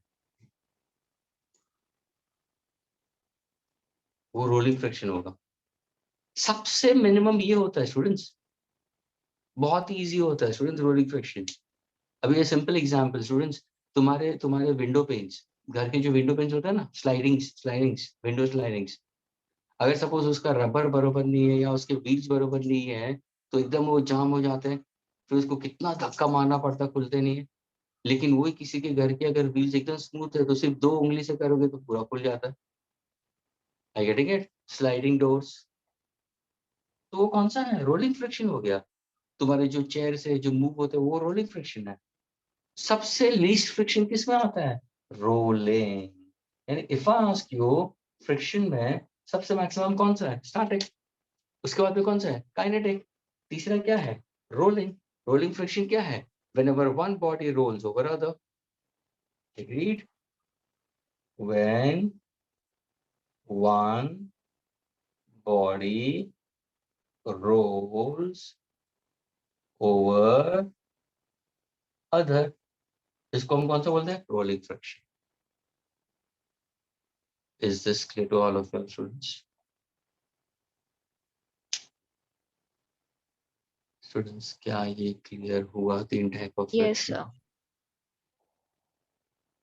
क्या मैं इसको erase कर सकता हूँ students? हाँ students, नहीं सर, 1 मिनट. थोड़ी सी मेरे पे दया, थोड़ी सी माया, कहीं धूप, कहीं छाया. ए fast, run and fast. Vishal is saying done. अरे विशाल बोलता है खत्म हो गया. विशाल erase कर दूं? हाँ विशाल erase कर दूं? विशाल बोल रहा है erase कर दो sir. Guys are so fast. कर दो ना विशाल? Yes, sir. हाँ सर, हो देखो, गया. अरे क्या बात है, कितने स्मार्ट है स्टूडेंट्स.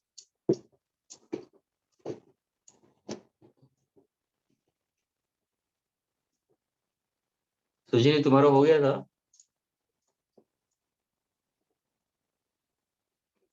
हाँ सुजी नहीं. हाँ सर. Okay.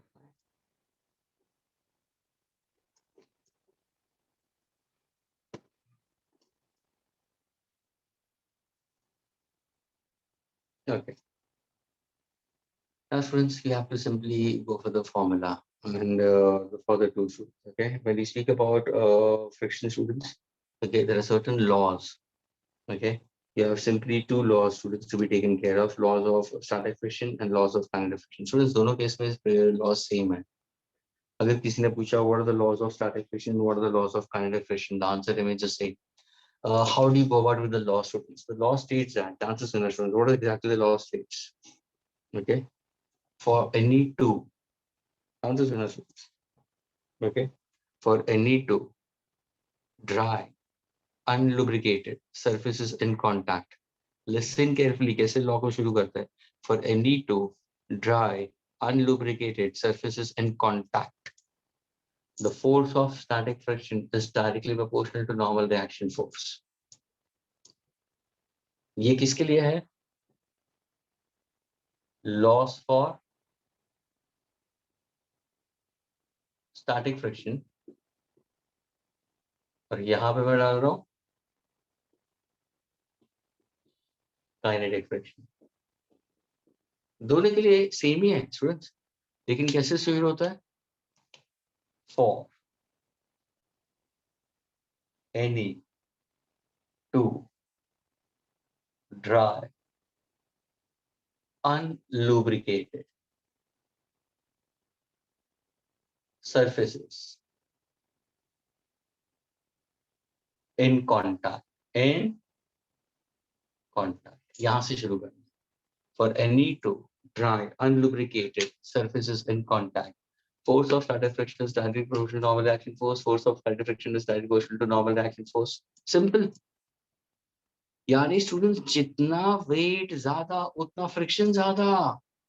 हेलो, जितना वेट ज्यादा उतना फ्रिक्शन ज्यादा. सिंपल एग्जांपल यार, तुम्हारे घर के अंदर अगर सपोज तुम्हारे घर के अंदर 2 ब्लॉक्स रखे हुए हैं, तुम्हारे पापा ने 2 कार्टून्स रखे हुए, तो बॉक्सेस रखे हुए. स्टूडेंट्स 2 बॉक्सेस रखे हुए, agreed.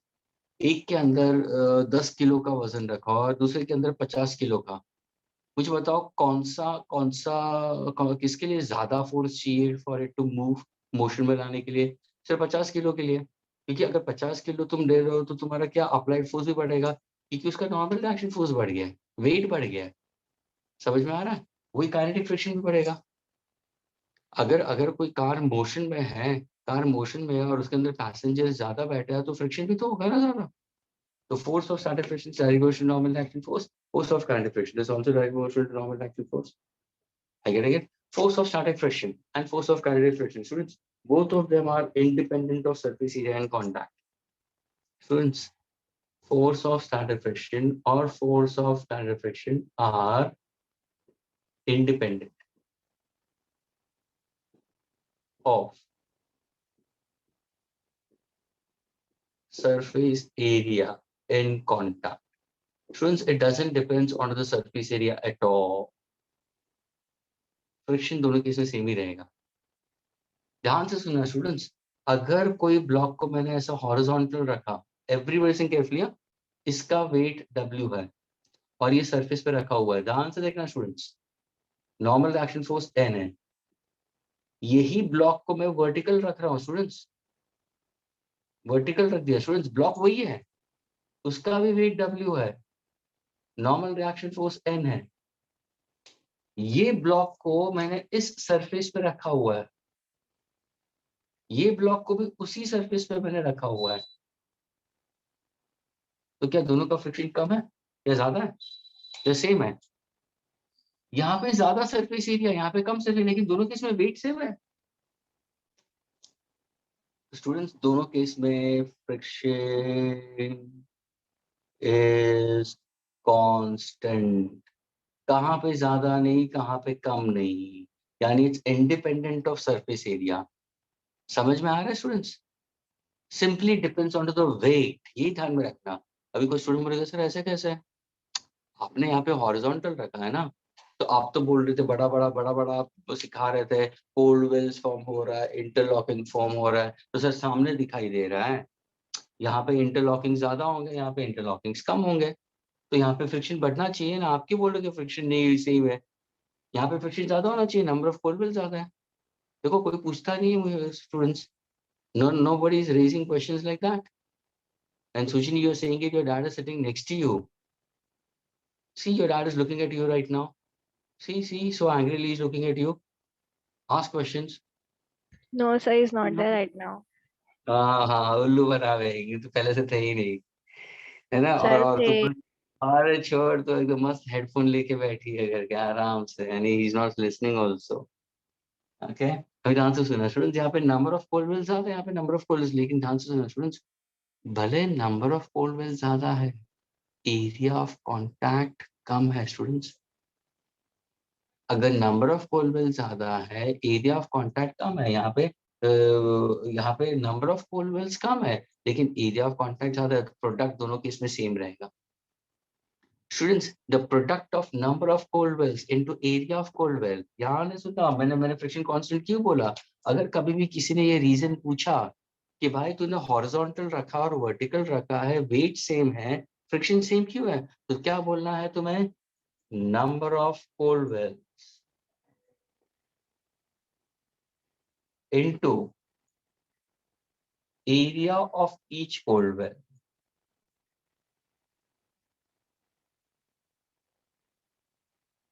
is constant. That is why it's independent. Agree, students? So force of static friction is direct proportional to normal activity, direct proportional to n. So force of static friction कैसे लिखोगे? Sir, is equal to mu s into n. यहाँ पे force of static friction क्या लिखोगे?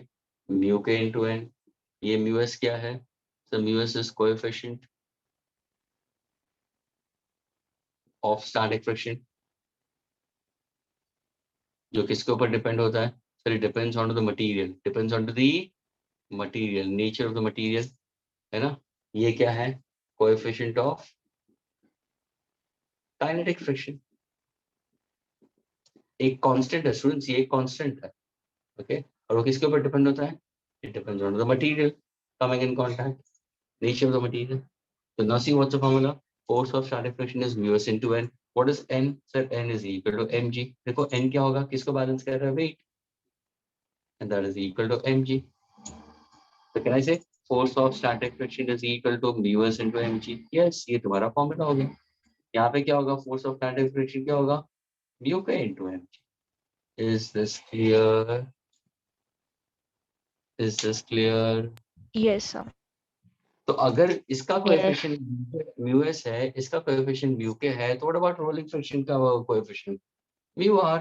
तो students, जब भी force of static friction is greater than force of kinetic friction is greater than force of rolling friction, therefore what exactly coefficient of static friction is greater than coefficient of kinetic friction, which is greater than coefficient of rolling friction. समझ में आ रहा है? जिसका friction ज्यादा उसका coefficient भी ज्यादा. Coefficient is a constant. It depends on the nature or the material of the surfaces in contact. क्या ये clear हुआ students? Yes. Yes.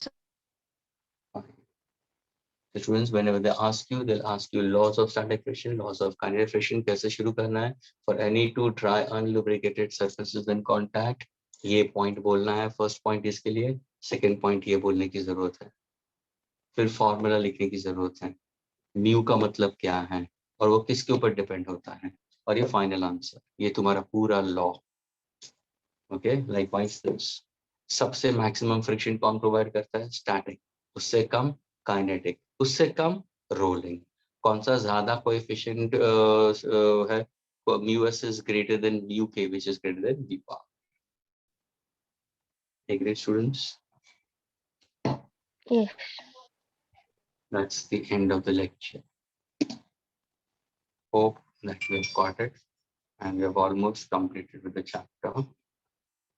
What problems will be picking it up in next lecture. तुम्हारा जो दूसरा topic है students, magnetism. अगर तुम्हारा electrostatics complete हो जाता है तो you can go ahead with magnetism with sir. With me you can go ahead with some other topic. Okay students? Yes. Yes, sir. और आगे कौन सा चैप्टर शुरू होने वाला है, कॉलेज में कौन सा किया है, वो थोड़ा नोट डाउन करके रखो और रिप्लाई करते रहो. ओके, चलो shall we wind up? Sir 1 minute लिख ले रही हूँ. क्या बात है Suchini, thanks a lot for replying. तुम हो तो ऐसा लगता है कि लेक्चर्स है चल रहा है. नहीं तो बाकी सारे देखो अभी स्टूडेंट्स कितने झट निकल गए. देखा 17 स्ट्रेंथ का क्या है, देखो 17 students. Still the lectures are on. See दो स्टूडेंट्स, है ना. वही अगर थिएटर में होते और मूवी देखने बैठे होते हैं तो एंड में वो नाम भी आता है ना, तभी भी ऐसे खड़े होके देखते हैं थिएटर में. फूल्स. 250 रुपए की टिकट के लिए. ये जो 7-8 जो निकल गए हैं वो 250 रुपीज की टिकट में भी एंड में, मूवी के एंड में नाम आते तभी भी खड़े होके देखते हैं कि पीछे कुछ सॉन्ग चलता रहता है. This is what it is. और यहाँ पे हजारों की टिकट दी है फिर भी नहीं. लो मेरे साथ में और ऑनलाइन लेक्चर्स लो, पता चलेगा कैसे होता है ऑनलाइन लेक्चर्स.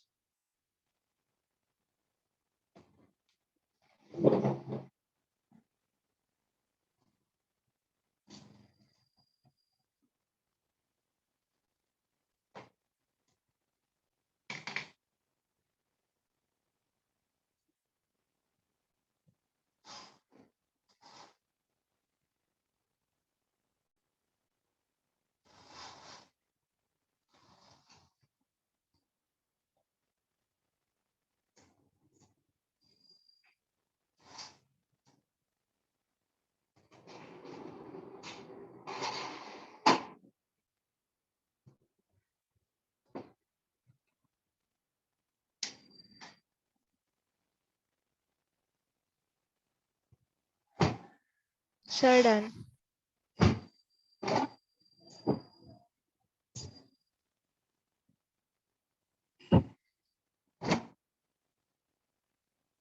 ओके